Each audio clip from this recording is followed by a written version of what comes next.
एक बार की बात है। रामू नाम का एक लड़का रहता था। वह अपनी दादी के साथ रहता था। क्योंकि रामू के पास उसके माता पिता नहीं थे, इसलिए उसकी दादी ने उसे बहुत लाड प्यार दिया। रामू को अपनी दादी के साथ समय बिताना बहुत पसंद था। रामू हर दिन स्कूल जाता था, घर लौटता था और अपनी दादी की कहानियाँ सुनता था। जल्दी ही उसने अपनी 7वीं कक्षा पास की। आगे की पढ़ाई के लिए उनके गांव में कोई स्कूल नहीं था, इसलिए रामू घर पर वापस आ गया और अपनी दादी की दैनिक कामों में मदद करने लगा। जब वह घर के कामों में मदद कर रहा था, तब उसने अपनी दादी की मदद से चाय बनाना सीखा। रामू बहुत कुशल था और वह जो चाय बनाता था वह स्वाद में बहुत लजीज थी।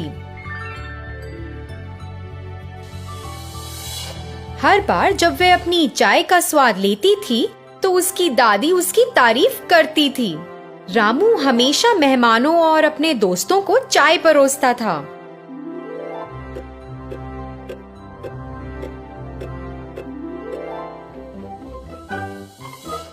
एक बार उसके अंकल दिवाकर ने कहा, आहा रामू, तुम्हारे हाथों में जादू है। क्या चाय है! यह सच में बहुत स्वादिष्ट है। धन्यवाद अंकल। मुझे खुशी है कि आपको मेरी चाय पसंद आई। मेरी चाय का स्वाद चखने वाले सभी लोगों ने मेरी बहुत तारीफ की है। रामू, तुम बाजार में हमारे गांव के लोगों के लिए अपनी चाय क्यों नहीं बेचते? मुझे यकीन है कि तुम इससे कुछ पैसे कमा सकते हो। रामू ने उनका सुझाव लिया और गांव में बेचने के लिए चाय बनाई। सभी को चाय का स्वाद बहुत पसंद आने लगा और यह बात पूरे गांव में फैल गई।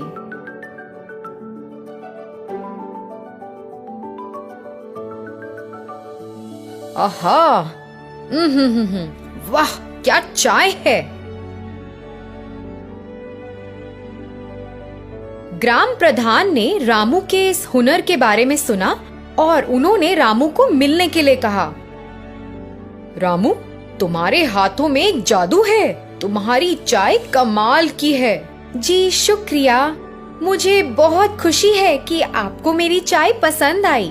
रामू, अपने भविष्य के बारे में सोचो। अब तुम बच्चे नहीं हो। अब जब तुमने चाय बनाने में महारत हासिल कर ली है, तो तुम शहर में अपनी चाय बनाने क्यों नहीं जाते? शहर के लोगों को भी अपनी चाय का स्वाद लेने दो और मुझे यकीन है कि शहर के लोग तुम्हारी चाय को बहुत पसंद करेंगे और तुम इससे अच्छा पैसा कमा सकते हो। रामू ने प्रधान के शब्दों के बारे में सोचा और उसे लगा कि यह करना सही है। मैं आपसे सहमत हूँ। आप पूरी तरह ठीक हो, लेकिन मुझे नहीं लगता कि मैं तुरंत शहर जा सकता हूँ। अरे रामू बेटा, तुम इसकी चिंता ना करो। मैं अभी के लिए खर्चा संभाल लूंगा। पैसे ले लो और तुरंत शहर जाओ। रामू गांव के मुखिया से सहमत हो गया। अपने पैसे लेकर शहर चला गया।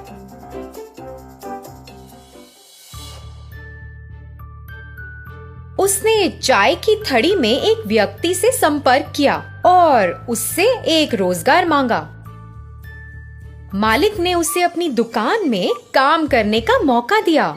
रामू तो बहुत खुश हुआ कि उसे एक चाय की दुकान में नौकरी मिल गई है।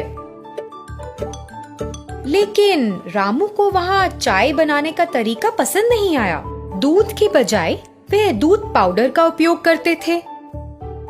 एक अच्छी गुणवत्ता वाली चाय पत्ती के बजाय वे सस्ती चाय की पत्तियों का उपयोग करते थे और कुल्हड़ के बजाय वे प्लास्टिक के कप का उपयोग करते थे।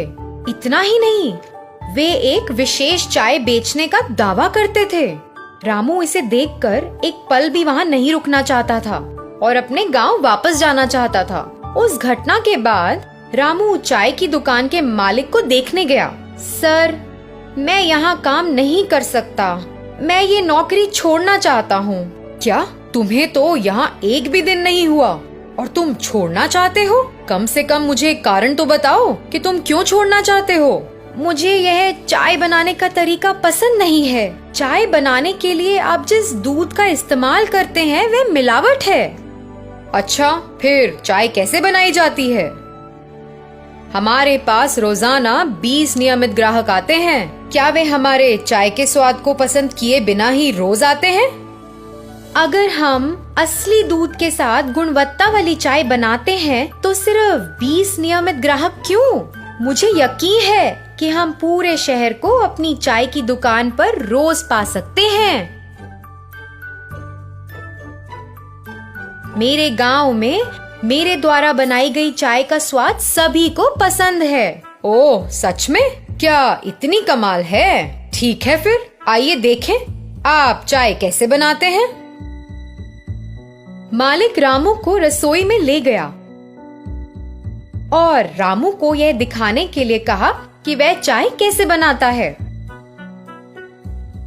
फिर रामू ने चाय बनाने की प्रक्रिया शुरू की। उसने शुद्ध दूध, अच्छी गुणवत्ता वाली चाय की पत्ती, शुद्ध चीनी और प्लास्टिक के कप की बजाय मिट्टी के बने कुल्हड़ का इस्तेमाल किया, जिसने चाय को शानदार स्वाद दिया। चाय बनाने की पूरी प्रक्रिया देखने में शानदार थी।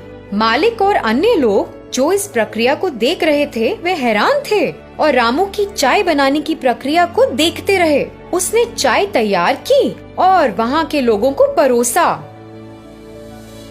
अरे वाह रामू, मैं तुम्हें गलत समझता रहा। मुझे सही में स्वाद बहुत पसंद आया। वास्तव में प्रक्रिया बहुत बढ़िया है। अब से हम तुम्हारे नुस्खे के अनुसार चाय बनाएंगे। हम अब पुराने नुस्खे का उपयोग नहीं करेंगे। तब से मालिक ने चाय बनाने के लिए रामू के तरीके का इस्तेमाल किया। लोग चाय की दुकान पर रोज जाने लगे। चाय का स्वाद लेने के लिए अपनी बारी का इंतजार करते थे और दुकान में खड़े होने की भी जगह नहीं थी। पहले से भी अधिक मुनाफा किया। रामू को एक अच्छा नाम मिला। उसके कौशल को पहचाना गया और लोगों ने उसके हाथों में जादू और उसकी चाय के दिव्य स्वाद के लिए उसकी सराहना की। रामू को शहर में एक अच्छा नाम मिला और वह अपने गांव लौट आया।